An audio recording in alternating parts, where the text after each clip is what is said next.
Good morning. This is Father Stephen Kelly from St. John's Church in Detroit. We're continuing our series of daily morning meditations where we generally look at one or another lessons that are assigned for morning or evening prayer, what is known as the Daily Office Lectionary.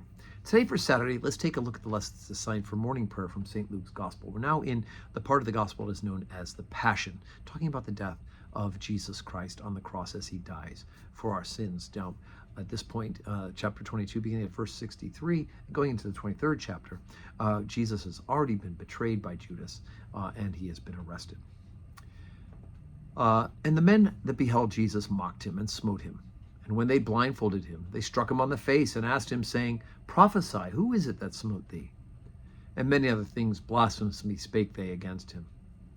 And as soon as it was day, the elders of the people and the chief priests and the scribes came together, and led him into their council, saying, If thou art the Christ, tell us. And he said unto them, If I tell you, ye will not believe. And if I also ask you, ye will not answer me, nor let me go. Hereafter shall the Son of Man sit on the right hand of the power of God. Then said they all, Art thou then the Son of God? And he said unto them, Ye say that I am.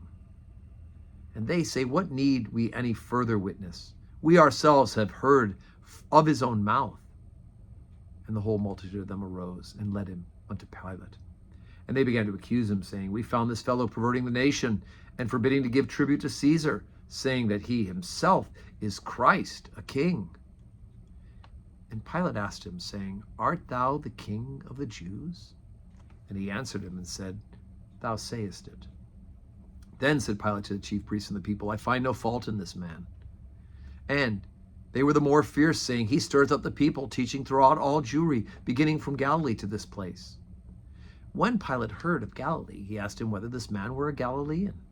And as soon as he knew that he belonged unto Herod's jurisdiction, he sent him to Herod, who himself was also at Jerusalem at the time. And when Herod saw Jesus, he was exceeding glad,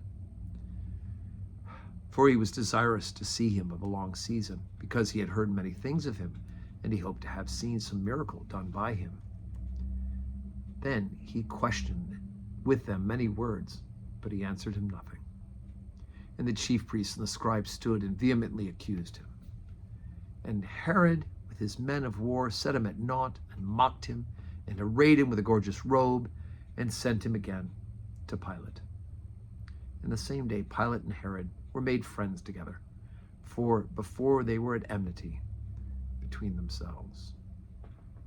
Okay, so this is all, of course, foreknowledge. Jesus knew that this is, in fact, why he was made incarnate, why the second person of the Trinity took human flesh, was to come and to die on the cross to pay the price for our sins. But the pain is real. The suffering is real. He's arrested by the Jews, false accusations. He's mocked, he's beaten by the Jewish authorities and their soldiers. Then he's brought to Pilate and falsely accused of telling people not to pay their taxes. I'm pretty sure we heard in the story he said no such thing, right?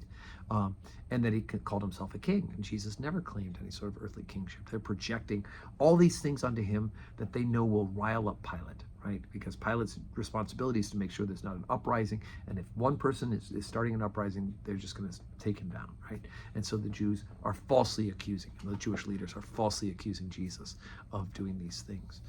And then, of course, Herod gets into the picture. Herod is the king who's the puppet of the Roman authorities. And even Herod, all he's interested in is seeing the sideshow of a miracle. And Jesus knows that no answer is going to make him happy.